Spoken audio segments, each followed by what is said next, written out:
Hello guys, good morning. Narito pala tayo ngayon sa may likod ng Mall of Asia. Ito guys yung titignan natin yung yung reclamation na nangyayari dito.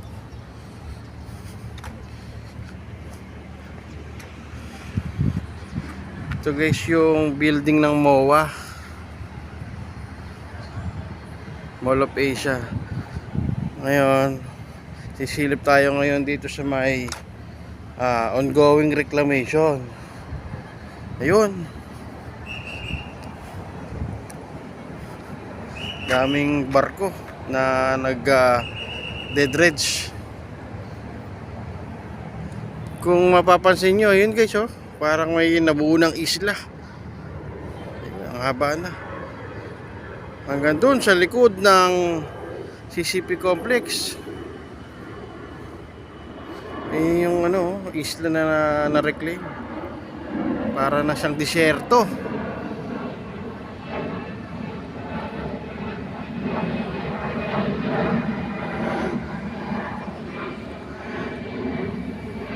Re-reclaim. Daming barko. So definitely itong seaside na to baka pag natapos yon, hindi na ganun ang view dito.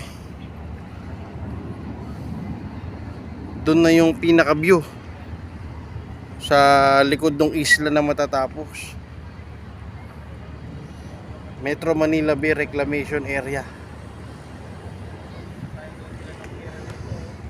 Yan.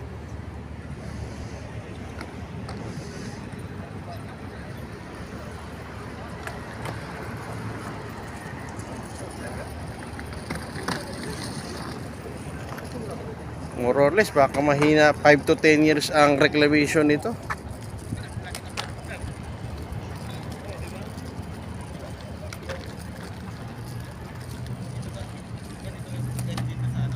Ganito na ngayon ang view sa likod ng Mall of Asia.